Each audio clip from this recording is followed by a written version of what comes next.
Howdy, folks. Good afternoon.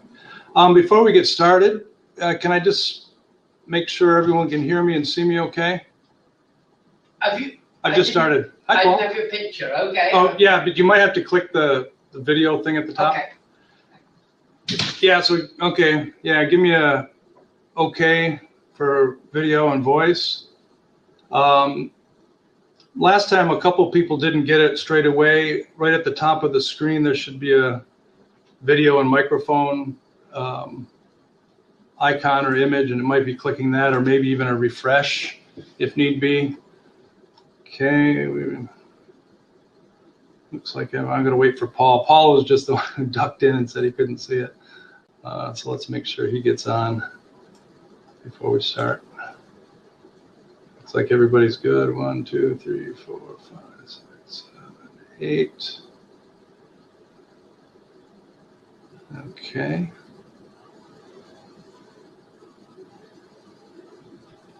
I'm waiting for Paul. Well, while we get started, while we're waiting a little bit, thank you, Randy. Just to give you a little bit of layout of the land, there's a text chat stream to the right of the video, and then down below, some of you have noticed Paul is down in the questioner topic.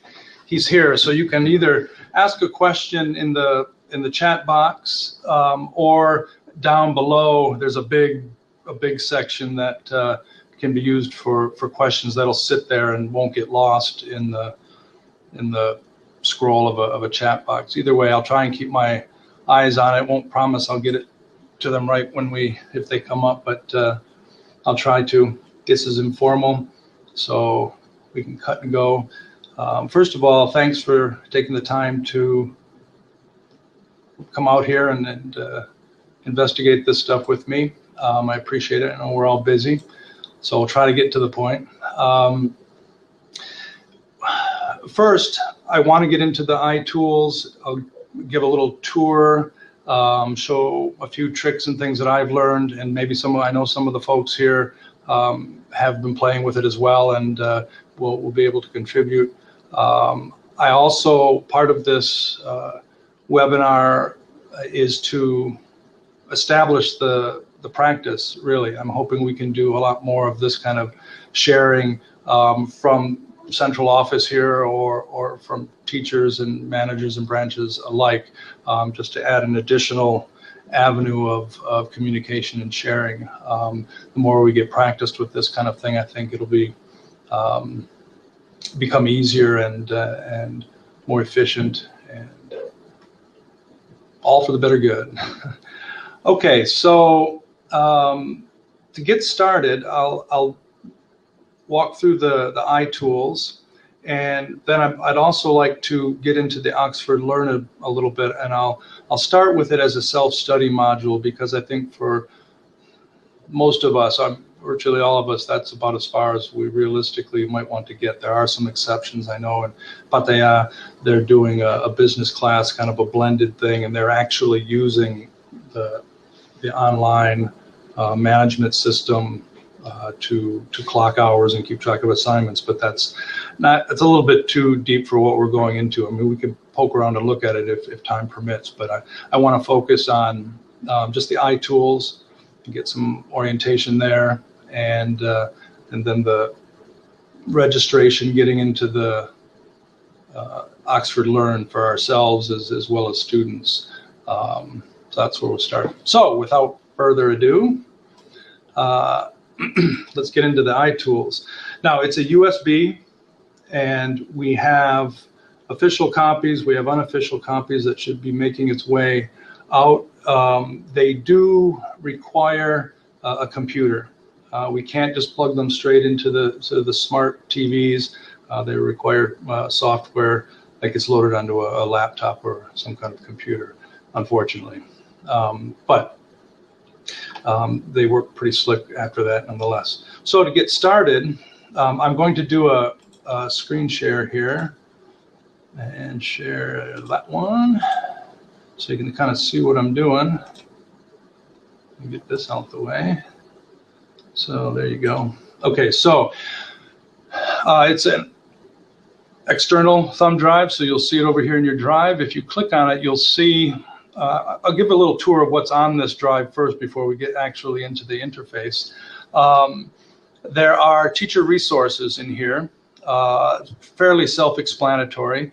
I would like to point out, because they look pretty good, we have some grammar PowerPoints, and if you load these up,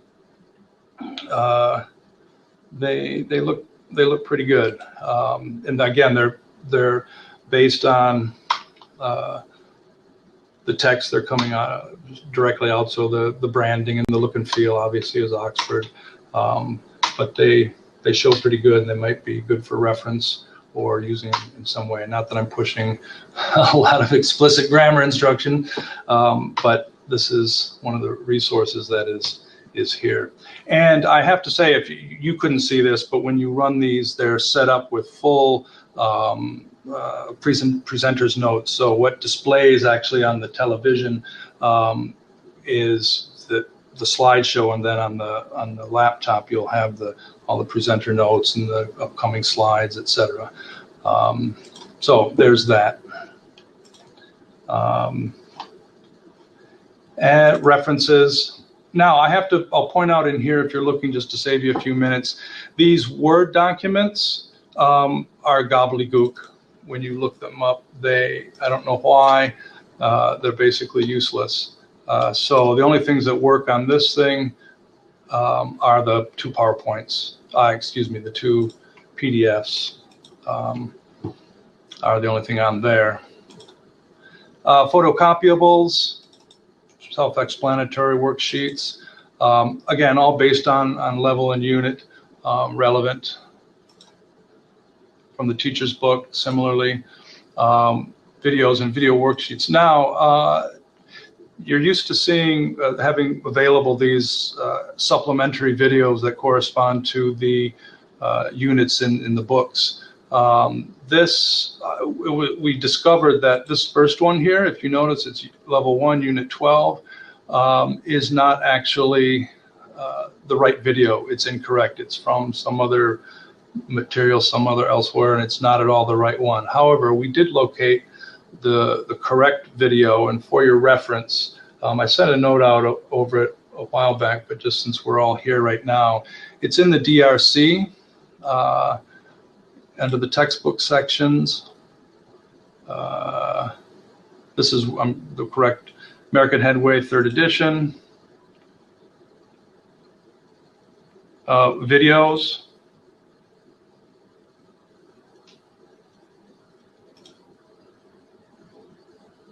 Yellow book, orange book. Now, this video right here, level 2, unit 1, level 2 being, it's a little bit different nomenclature than on here. L1 refers to, well, anyway, maybe I'm wrong there. This video right here, Another Country, is the one that corresponds to that first unit in the yellow book. As in these, all the rest of them are there as well. All the videos that correspond, and the instructions accordingly. You might have noticed as I went through here, as I went into the textbook section, if I go up, excuse me,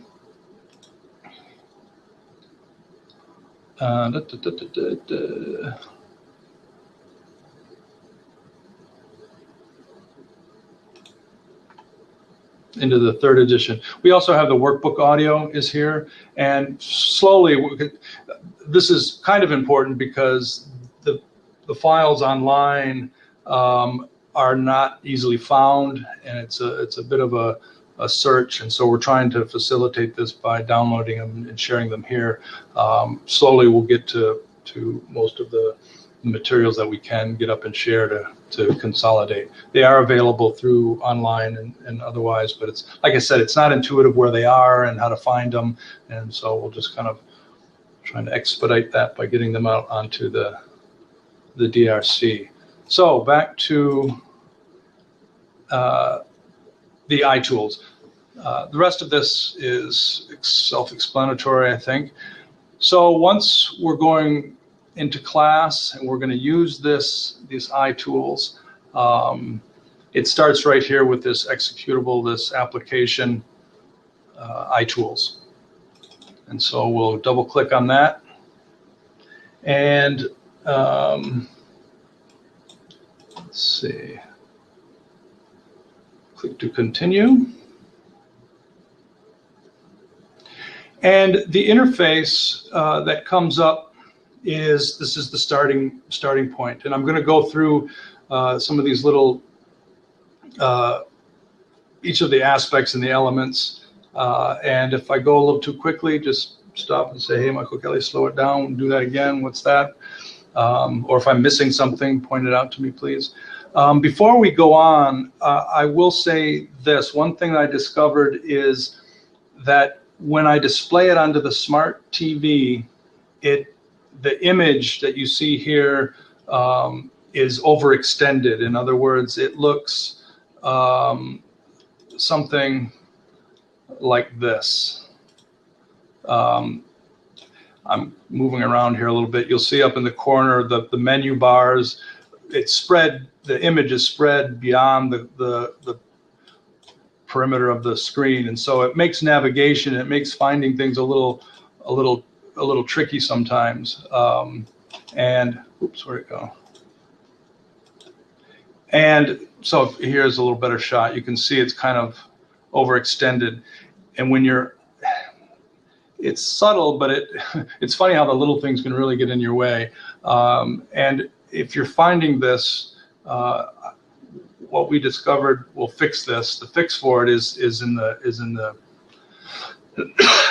the smart TV settings. Our smart TVs, the default here on the fit to screen are for the picture size. So you're going into the menu to picture size. Our default is on auto, and that it messes it up. It tries to set the same resolution from the laptop up to the big screen, which isn't exactly the same. If you switch it to on, to fit to screen, then you'll get this, and you can see now everything is in play, everything is in view, and oops, sorry. And so that helps. That goes a long way. Okay, get those out of the way.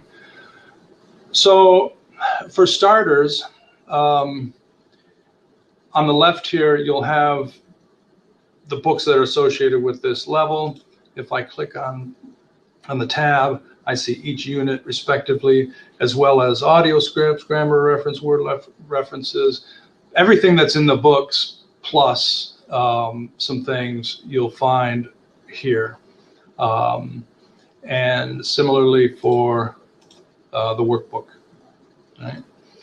And so if we jump right in, what happens here, let's take this one.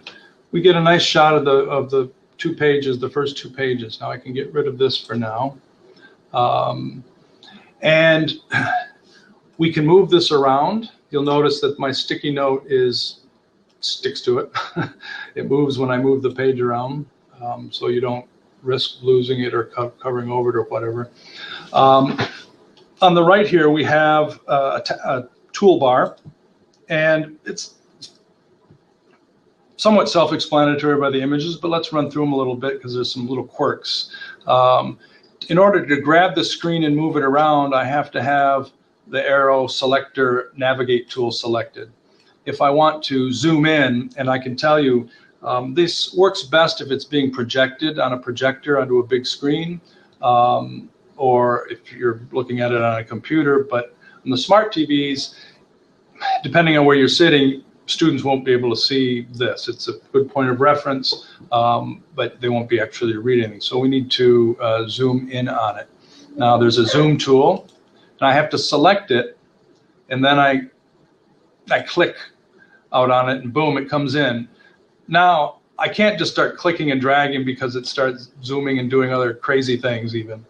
So in other words, in order to move it, because now it's way too big, I have to go back and select my select tool, and now I can move it around to where I want it so that's nice and clear where on the screen, nice big text. If you happen to be using a mouse, if you're in any mode, rolling it will also, in a kind of a coarse way, zoom in. I can use the zoomer, so I go back and select it to select just a certain area that I want it to zoom in on. Boom, just like that. Okay. Now, if I click it again, it goes back out. It's kind of weird. It'll zoom where I put the clicker. So for example, I just quickly want to go in here. I'm clicking right. You can see up there, it'll pop it in up there. So once you get a feel for where it clicks and how it zooms in and out, it'll become a much smoother process. Like I said, even though I know all this, I'm still clicking it, dragging it around, thinking and making it zoom real big or zoom way out when I don't want it to. So it takes a little bit of getting used to. Okay, so I can say from my experience, one of the real added value for me in this is that it's great to have up on the screen to display. When I'm referring to the book, I no longer really carry the book around in my hand anymore when I'm setting up an activity or explaining something or going through book exercises. It's just right up on the screen. And for reference, if you notice these little keys here, they will give you the answers. Now, students can't really read this. I mean, you could make it big enough so that they could, but it's the equivalent of having the answers written in the book for you. You can get them out of the way. And then there's the audio. Rather than it's embedded right here, I just click on the audio symbol. I have a volume control, the play button. I can move the scrubber around, and it even has a script. Again, this isn't real easy to see from across the room, and I don't think I can zoom in on it. Yeah, see, I can't, unfortunately. So it's, again, this functionality is largely a reference for the teacher. So it's all right here. You're not flipping to the back of the book looking for it. It's all right there, which is really convenient. The next bit is this button over here resets, the little square with the arrows on it. I'm in the toolbar here. Resets my zoom, so if I zoom it real big or real crazy, I can just reset it quick in one click. Then the next feature I'm going to show here is, I'm going to kind of go through the toolbar here. We have these marking tools. Pencil, I get different inks, different sizes, and I can draw clicking and dragging. And this is kind of fun. I can draw a little mustache on the guy, a little goatee on the gal.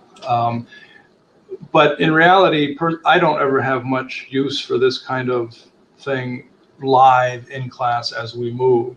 You know, each of us may find their own style or techniques or things to do with this, having students come up perhaps and circling and highlighting.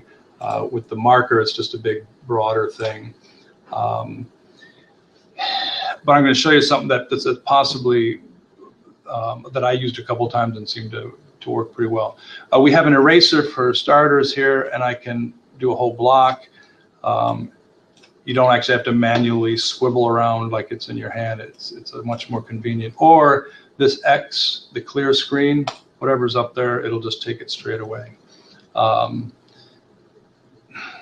We can add, in order to add a sticky note, it's this text thing, and it comes over here. It can be a reminder, it can be extra information. Similarly, we can add hyperlinks. If you want to go from this, you can set your page up so you can quickly move out to a YouTube video or some other document somewhere on the web.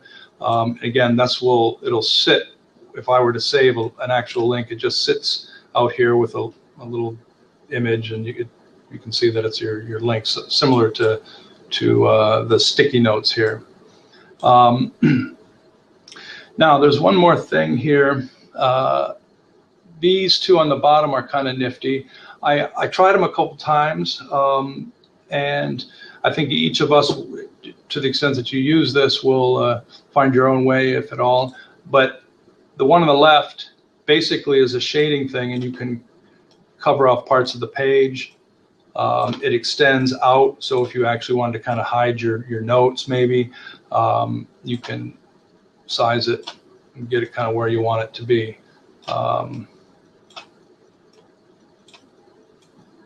All right, click it again, click the circle one, and it's the same idea. It's a little spotlight, just a different style. I can also resize that spotlight for hiding purposes. To get that off, I just clicked up again on the select arrow.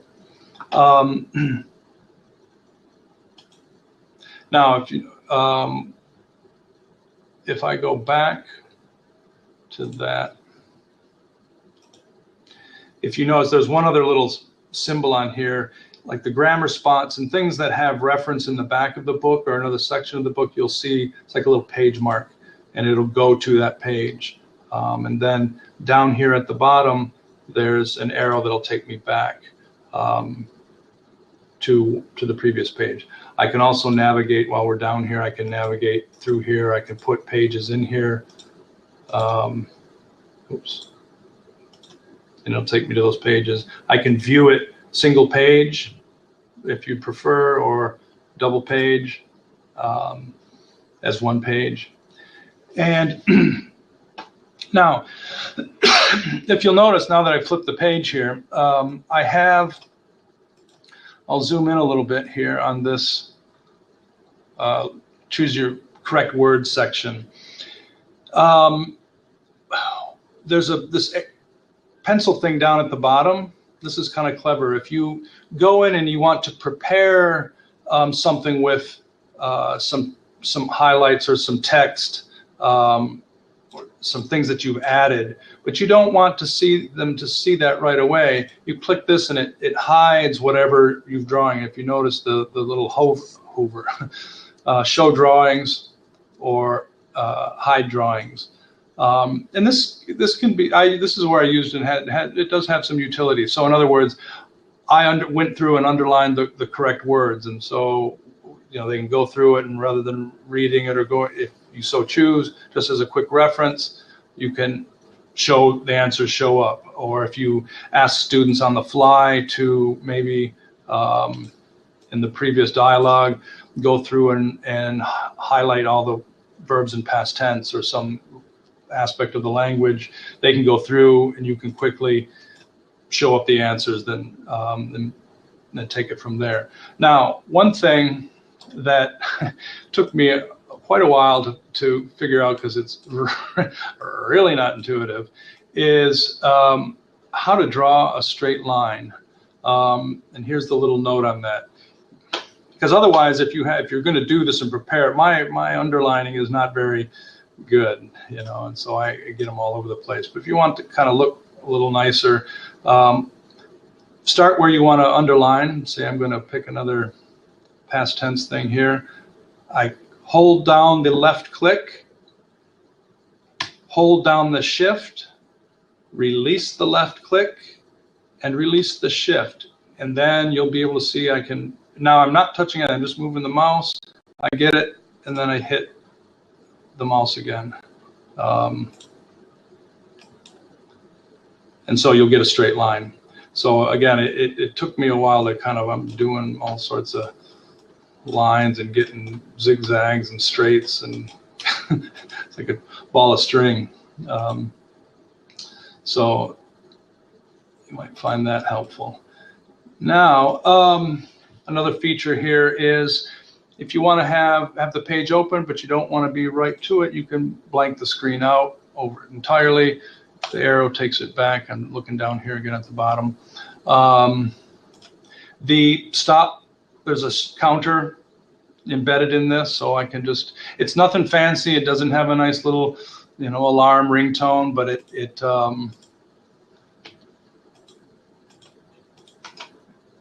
wait, stop. Uh-oh, I can't stop it. Where'd it go? Count down. This one was a little easier.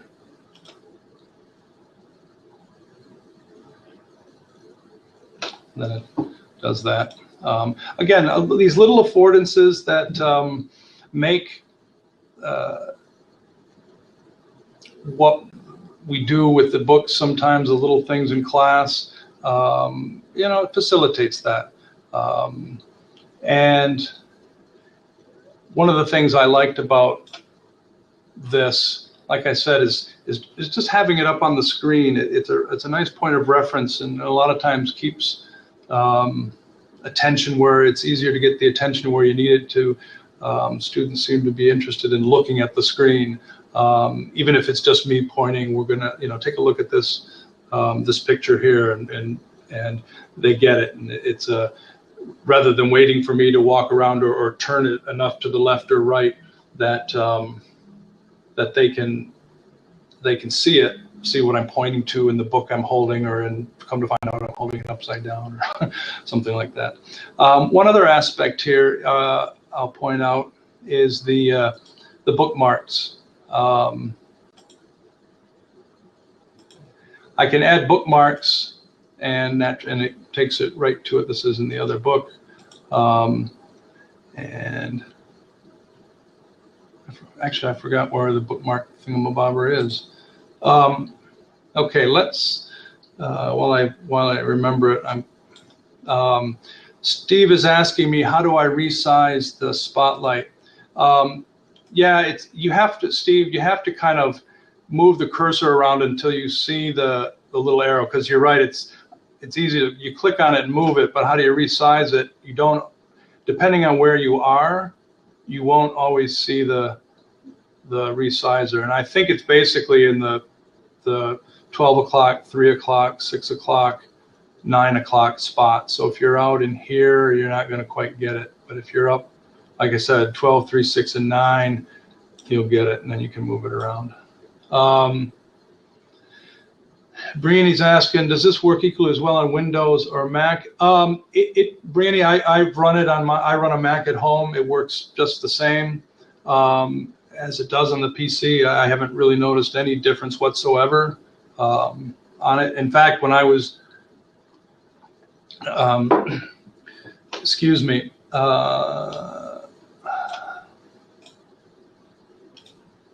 wait a minute, I'm trying to get my screen share off.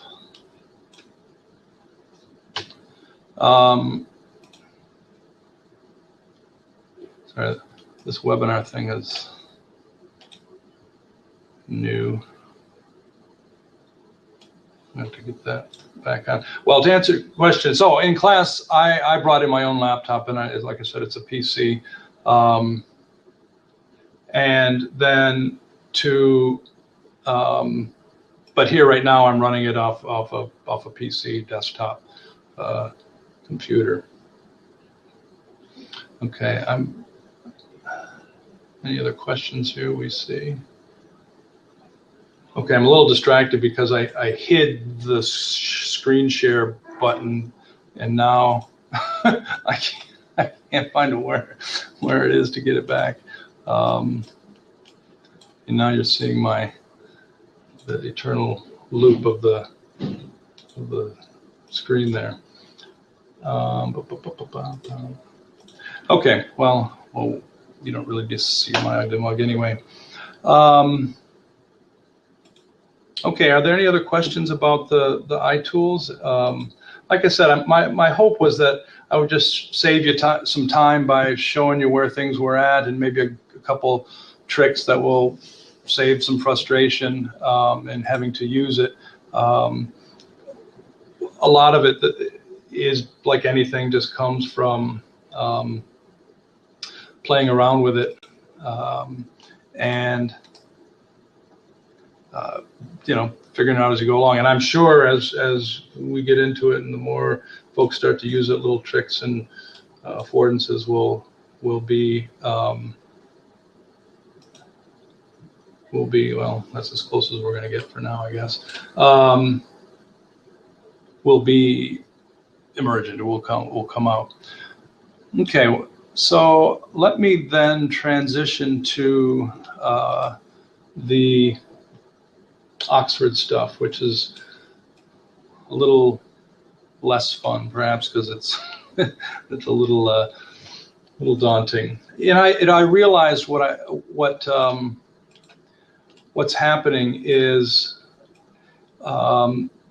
I think Oxford, they're trying to do a whole lot all in one platform in one place. In other words, they're trying to provide some online content for students to access or teachers self-study with some feedback and listenings and readings and grammar questions.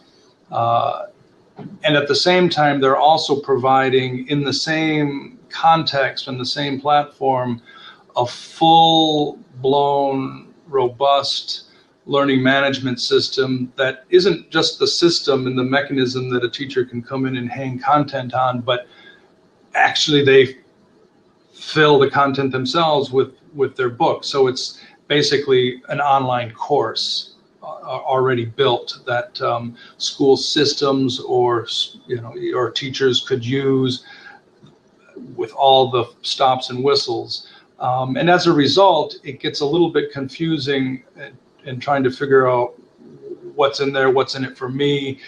How come I'm reading a menu that talks about submitting to my teacher, but I don't have a teacher? That's part of the noise, I think, that's in there at first. And once you realize that it's kind of a one-stop shop and it depends on how you're registered and how you're connected, whether you're connected as a class, whether you are in on your own, or both, depends on not only what you see, and sometimes less what you see, but what you're able to do. But like I said, once you kind of are able to separate these pieces, it becomes a little easier to know what to not pay attention to and where to find and go for what's meaningful for you as a teacher or as a student. So let's jump in. I'm going to show you the back end a little bit from as a teacher and what I see, because there's a couple lessons learned in here that I hopefully, if you do get into this, will save you some time and be helpful. And then also, with time permitting, I can walk through the process of getting a student actually registered, what they see and with the access codes and whatnot. So for starters, when you come in, it's Oxford Enrollment, oxfordlearn.com up here, username. There's 3 stages to this. A person has to, register with Oxford Learn. So just because you're in a class, just because you have an access code from a book that you've purchased, doesn't mean you're going to get in here. If you haven't actually, if you look down here, registered, let me go full screen on this stuff at this point. If you haven't registered here, that's the first step. And it's a simple register. It's name and, oops, sorry. And it's a little bit slow. Now I've noticed, I can tell you, it's slow, but it's a lot better than it had been, and things work. A few weeks ago, stuff you click on things and it wouldn't even work, and it was like, oh God, this isn't even worth thinking about. But it's not too bad now. There's the functionalities, at least it's doing what it's doing, what it's supposed to do. So anyway, registering is fairly innocuous, although it's asking you a little bit more than just a simple username and password. After you've registered, you'll get confirmation. And let me go back. And then you would sign in. Okay, I'm going to dump out of this and go to the one I'm already signed in. Now, once you sign in, Now this is, just so you know, this is my personal account, so this is what I see as a teacher. Over on the left here, you'll see my courses, and these are the courses that I've enrolled in, either as self-study or actual classes that have students and a teacher in it, right? Now, I'm going to encourage folks to just, for now, stick with self-study. I mean, I can spend some time and point out what's happening down here with these classes. It might be the subject for some further webinars or conversations elsewhere. But for now, we're looking at self-study.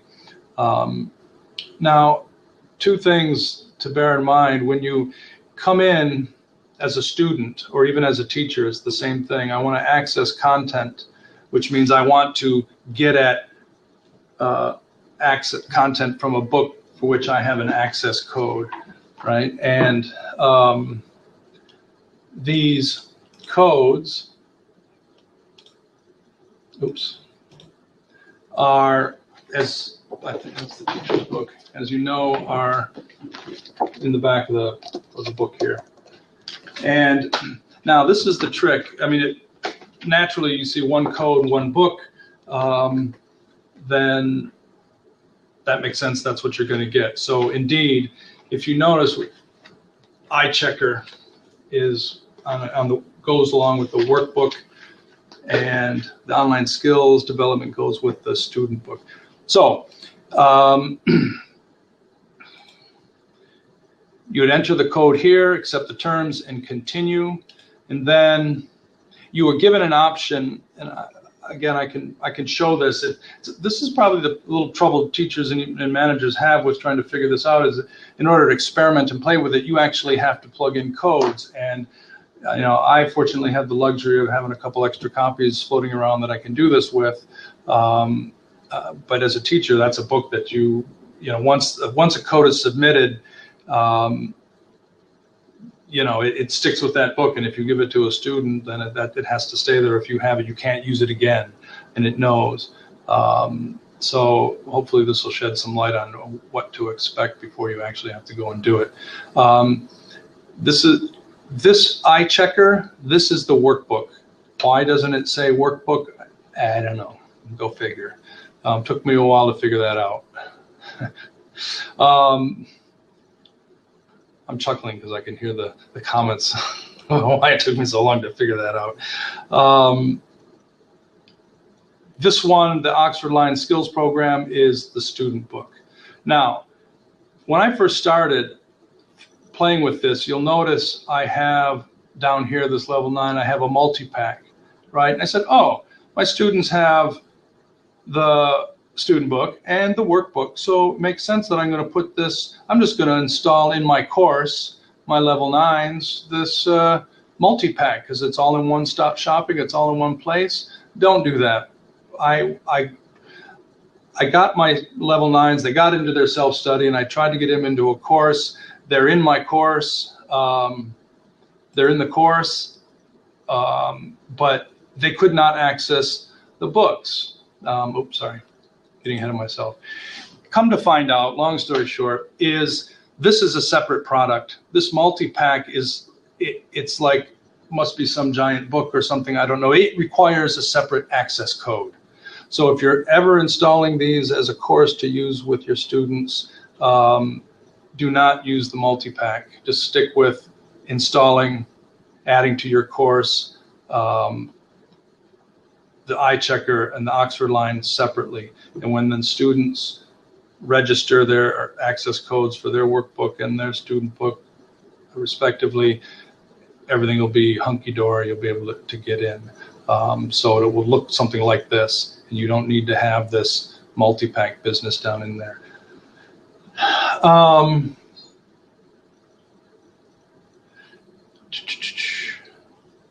Graham, I just noticed your question. I'll get to that as we go. Make sure I remember. And okay, so I'm recommending that we present this as self-study for students, and part of it is that the students pay for these materials. There's a lot out there. There's actually some really good stuff, and obviously for those who are already self-motivated and have figured this out, they're there. But I think there's another group of students who just need a little hand-holding, a little push, a little encouragement, either through some assignments or suggestions, and also demonstration of where it's at. This, I've in the past have said, oh, and look in the back of your book, here's the code, check it out, there's lots of good stuff there. Whew. Nobody ever does it, so it needs but there's something there, and part of this process is continually chipping away at the importance of autonomous learning and self-directed language study. We all know that the most successful language learners do this stuff on their own, or have the language learning skills that get them out using these kinds of things. And for those who are not, which is most of our students, I guess, every little bit of technology or thing that's throws them off or takes a little bit of doing, it can inoculate them or just send them off completely. And with a little bit of support, you can see, for example, when in the past, there have been occasions when I said, oh, just check it out, and have you done it? Oh, no, I can't bother with it. But then when I get in and help students get in, the light bulb goes off, and it's, oh gosh, this is some good stuff. I have occasion to do it, use it, and with a little encouragement, incentive in class, they do. So again, it's my perennial pitch for autonomous learning, I think we are remiss if we don't push that at every opportunity with our students, and reminding them and ourselves that it's their responsibility to take responsibility for their own learning. Okay, let's take a quick look at what's in there. I'm in the self-study section now. Okay, I'll mention that in a moment. So when they're in here, again, this is the thing, it's not quite so intuitive of like, okay, now what do I do? Most people are used to when they see a screen, their hands naturally flipping around, and they notice, oh, I get the hand, that means that's a link. Why it doesn't say click here to access content, I go and ask, I don't know. But anyway, click on that big B1 Oxford Online Skills Program image, and then you're in. And there's a lot in here. It's best to kind of take a look down the side and just kind of see what's there. We have student resources, readings, listening, speaking, writing, downloadable resources. Now, for reference, this downloadable resources, that's where stuff is. Here's where the videos from the workbook or the supplementary videos and things are. Here's where audio files are. They can be downloaded. Like I said, we're working on marshaling all of these resources, so it'll be a one-stop shop. But for immediate needs, you can find the stuff out here under downloadable resources. And so basically each section has different types of tasks, engaging, exploring, specific tasks that usually is a more production kind of thing. And students move through these. This is self-study. There's immediate feedback. Takes a little time to load usually. So there's a bit of a reading, there's some listening, and then I'm doing this randomly, various things that go through here, and down in the lower right, I submit. Because I missed a couple, I suspect it'll say, no, I did them all, I guess. I got them all wrong. I don't even randomly click very well. And then I move on to the next one. Now, for some of these, you have to go through the whole set before you'll get your overall score. A others that you get some. I mean, you get the immediate how many you got right on there, but the scoring. This is something I've pre-populated. You can, text in here, writing, and it saves it. So I had done that, how to play the U a while back. So these are notes. There are in here little points for making notes. Like I said, anything that you type or enter in here, up here you see notes. I can add a new note, do different things with it. It's up to you. All of this gets saved without having to click a save button. Once you type or once you select an answer, unless you do a reset, it stays and collects in there. Now, up at the top, we can see tracking, which will show a grade book. Now, this is where, as I mentioned earlier, it gets a little bit confusing because I'm in here as self-study and I see grade book and I said, oh, what is that? And now it's actually, it can keep track of the things I do. Now, if you're running this and some of the activities don't register here because it's the nature of them, but some of them do. I can see my progress. It makes it look like there's more of a class thing going on, but at the same time,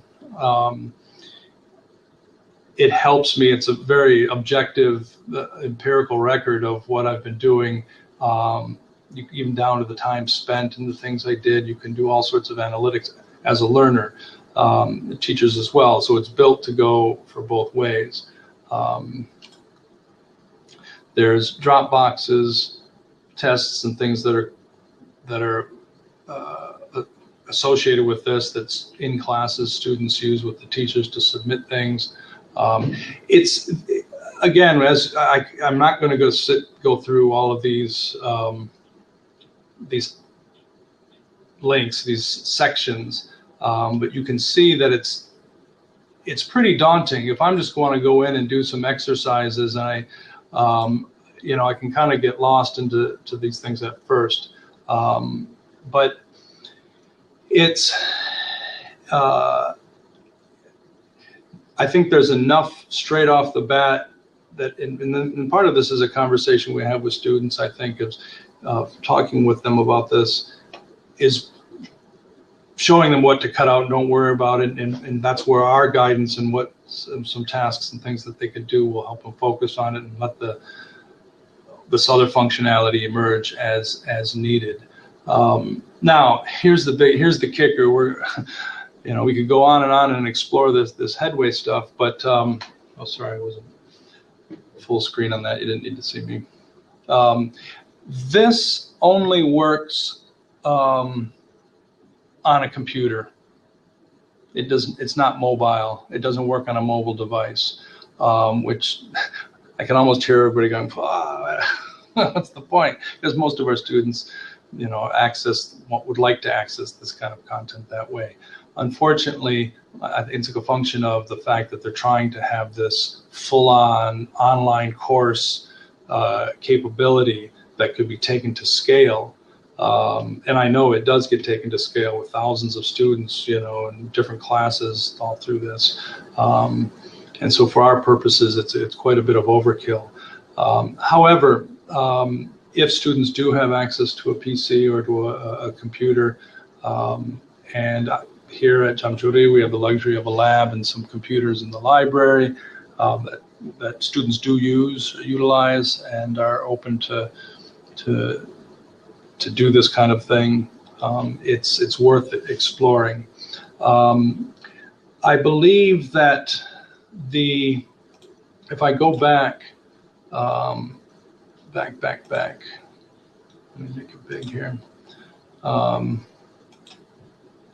Now, as you might imagine, as I'm seeing these screens, every little aspect of this to the most granular level can be controlled. I can change the points for any exercises. I can add. There's even a section where when I'm giving grades, the box actually says, fudge factor. I can add little fudge things here and there, so I don't have to actually change grades. I can just do a little fudger like that's take 2 points off the top and whatever. It figures it out. It's all in there. Now, I will say this. Let's exit this course for a minute here. While I'm not really pushing too much for setting up courses or classes, because we're not really offering online classes, and so a lot of this functionality doesn't really serve us very well. Even if we're encouraging our students or to use these resources as a self-study, a teacher might want to be aware of what the students in the class are doing on their own, and be able to give feedback or comment or be aware or suggest, and hey, why don't if you want, do these exercises, I recommend you do. And you can follow up without having to say, oh, did you do them or did you not? And you can just kind of be in the background and see. And what that means is actually setting up a course and simply letting students access it, because from their side it would look like it looks the same way. It looks the same. What they see is the same as whether it's self-study or as part of a class. So if I go, let me get my other, just to give you an idea what that looks like. If I do, I don't know, I'm going to sign in.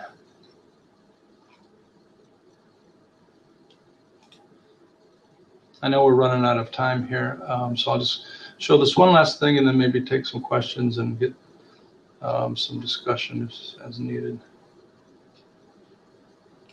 Sorry. I'm going to sign in. Graham, to answer your question, have I run it on a laptop projector setup? Not with the projector, only the laptop smart TV. I have a feeling that the projector, because in most cases it projects on a much larger surface area, it would be much better. Students in the back of the room could see stuff. You wouldn't have to do so much zooming in and out. And so I hope that answers your question. And also remember, we have email accounts for every student and anybody.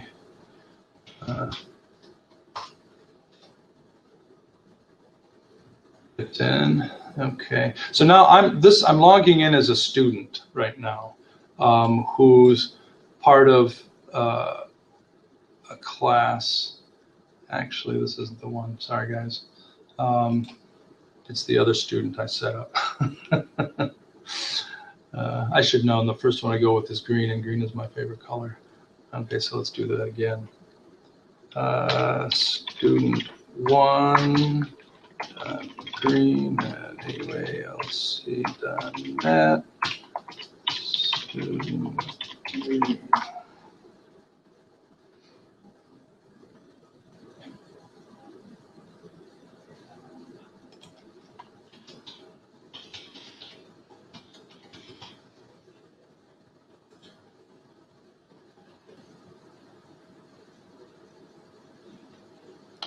Oh, I see. Sorry.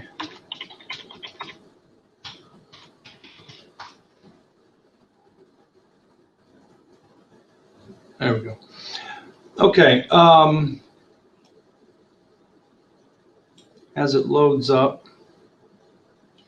Now, if you notice, when my first step, I came into this Headway Starter as self-study. And so I registered, I entered my access code for my student book as self-study. And then, Michael Kelley comes around and says, oh, you're part of my class. Here's a join code to start the class. Enter this code. And I did that, and it saw that I had already accessed this, this book, and it gave me the choice. Do you want to use it as self-study, or now you're joining this class? It kind of confirms. And then, so now when I go in here, I see exactly the same thing I would as self-study, except that my teacher is able to track my progress, because my teacher back now, I'm moving to Michael Kelley teacher side. I'm down in here, right?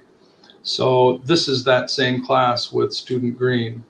I can now follow all of my students who do things in here. So now this is me as the teacher. I can track all of my students here, whereas, okay, now this is back here, this is the student. It looks basically the same as self-study, but now it's allowing it to be seen by the teacher. Whereas if I have to get out of the class in order to have the full self-study functionality. Even though I'm using this for self-study, self-directed purposes, it's registered as the teacher. Now, if I go in here, I can only look at content. I can't really submit anything. So in other words, taking a little bit of time, or even just for those who are interested to get them into it and joining a class, even if you're not giving sort of graded assignments, if you will, you can monitor student self-study practice, which I think is pretty good. It's moving pretty far out there, but it works. Or just self-study for students. Now, I only wanted to run for about an hour because I know it's afternoon. Folks are getting ready to teach and businesses' doors are opening up. I'd certainly be happy to have another session or spend some time getting into the teacher side of setting up courses and how that looks. Now, I can also point you to reference last week when I did this webinar on a Friday. We actually went for about an hour and 40 minutes. Folks weren't teaching. It was in the morning, and we took a little bit more time, and I actually got into it there. So we'll just play that by ear, see what kind of questions emerge from the crowd, and if there's a need for it, we can certainly do more. Like I said in the beginning, this is largely just establishing a practice of sharing what we know and what we do, playing with some new tools here, and hopefully making setting a precedent for other kinds of sharing, webinars, Hangouts, as it be. Just for your reference, if you're thinking about it, manager, teachers alike, this platform that I'm using for the webinar is really slick. I like it. It's new, but it's really intuitive. It's really slick. It's called Webinar Ninja. We have an AUA account. In other words, I'm quite happy to share the login credentials for managers, teachers who might be interested in doing this kind of thing. The sessions will be recorded. I haven't posted them up, but I'll share the link and or maybe download them and pop them up on our YouTube channel. And we'll take it from there. So hopefully you've picked up a couple things, found it helpful, and if was everything that you already knew or have played around with, hopefully you thought of some new ideas or ways of sharing it, and can pass along some tips or things that I might have missed and picked up the next time. You can also just send me questions or follow up, and we can get at it another way. I'm noticing Dave Clark here says, can you send everybody the link for the DRC so that we can easily access audio files? Yeah, a little surprised, Dave, you don't already have it, but I'll send it to you right here.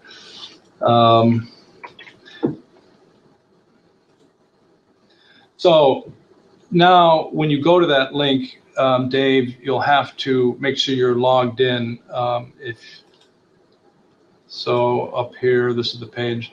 If I log out, oops, I got to log back in.